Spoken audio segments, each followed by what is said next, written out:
Alors, bienvenue à ce nouveau chapitre. Pour commencer, j'aimerais attirer votre attention sur un terme qu'on a souvent employé dans les vidéos précédentes, qui est la température moyenne globale. Et j'aimerais qu'on s'arrête au mot moyenne.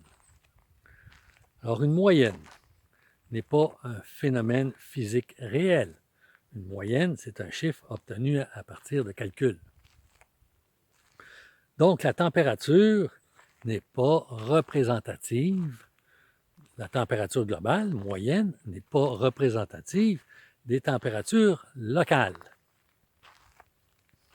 Alors, on voit tout de suite l'intérêt de cartographier l'évolution de la température. Alors, pour y arriver, il y a différentes méthodes. Et le problème ici, c'est que dépendamment de la méthode utilisée, on obtient des résultats différents. Or, on ne peut pas obtenir des patrons de réchauffement différents. Il n'y a qu'un seul réchauffement. Alors, pour vous en convaincre, je vais présenter tout de suite la première figure, où on voit ici deux cartes qui sont différentes. Pourtant, elles représentent le réchauffement global. La première carte du haut montre un réchauffement concentré au pôle Nord, tandis que la carte du bas montre un réchauffement plutôt concentré à l'équateur. Alors, il faut comprendre comment on génère ces cartes-là. Alors, la carte du haut, elle, qui est la plus communément présentée, parce que la carte du bas, on ne la voit jamais. Alors, la carte du haut, elle est obtenue en cartographiant la valeur de la tendance. Alors, la valeur de la tendance, elle est obtenue par la différence entre la valeur initiale de la tendance et la valeur finale. Alors, on calcule cette différence en différentes localités et on fait une interpolation pour obtenir les couleurs. Le problème qu'il y a avec cette tendance, c'est qu'elle n'est pas nécessairement significative. Et cette significativité ne dépend pas de l'intensité du réchauffement. On peut très bien avoir des secteurs qui se réchauffent 2 fois plus qu'ailleurs et qu'en bout de ligne, la tendance reste non significative. Alors, c'est un peu le cas pour ce qui est du Canada. Alors, c'est pour cette raison qu'il est peut-être préférable de cartographier la valeur de la significativité.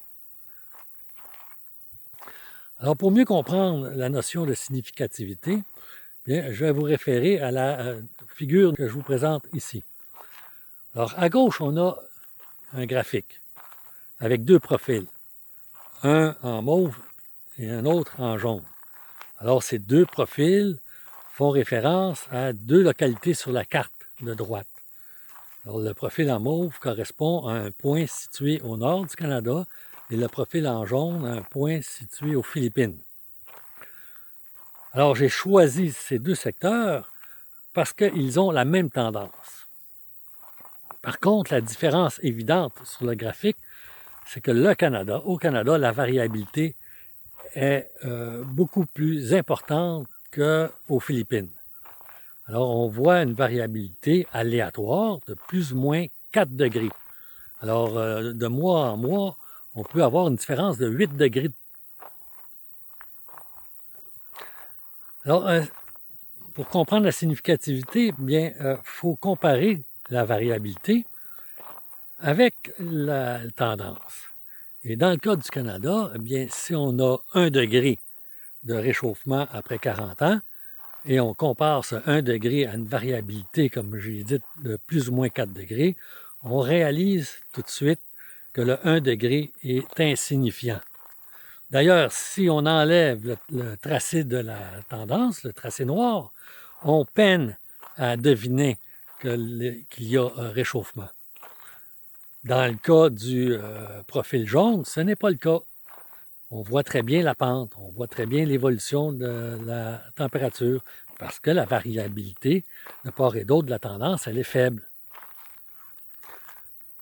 Alors, dans la vraie vie, comment on peut interpréter cette significativité ou non-significativité? Bien, si on prend le Canada avec une énorme variabilité, bien, les écosystèmes et les habitants dans ces écosystèmes vont avoir une forte résilience à une variabilité aléatoire. Et ce n'est pas 1 degré après 40 ans qui va venir perturber les habitants et ni les environnements.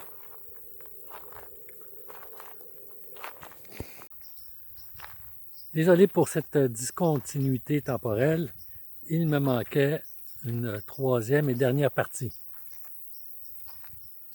Alors, ce que je veux qu'on comprenne dans cette troisième partie est que la température joue aux montagnes russes.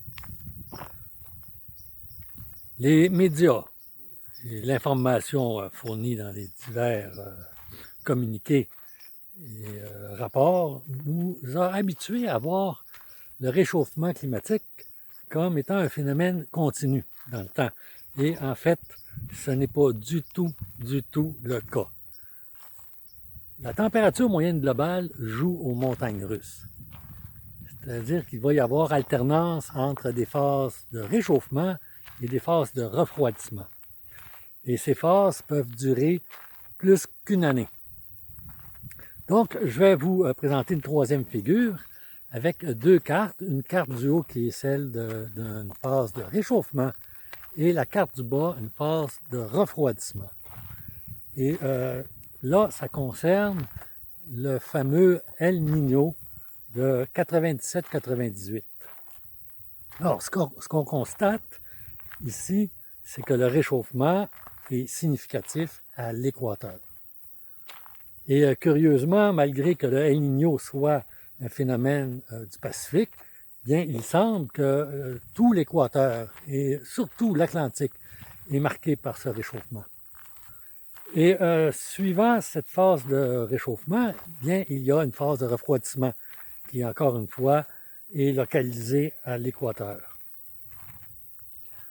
Alors, à tout considérer, après tout ce qu'on a vu, bien, quelque part, il est légitime de se demander à quoi ça rime, cette science du réchauffement, lorsqu'on obtient des résultats aussi différents. Alors, je ne comprends pas. Je n'ai pas de mots pour expliquer mon ressentiment. J'ai pourtant réalisé ces cartes avec un logiciel bien connu qui a fait ses preuves, qui est probablement la Rolls-Royce de ce type de logiciel.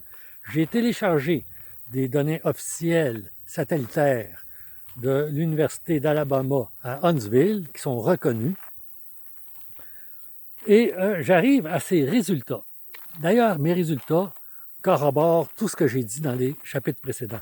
On voit que le réchauffement est marqué par une influence océanique et localisée principalement à l'équateur. Et que dans toute l'histoire, bien, il n'y a pas de réchauffement continu. Il y a une suite de réchauffement suivie de refroidissement. Alors, comment peut-on intégrer un mécanisme de l'effet de serre qui, lui, devrait être continu? Alors, ce sont des questions.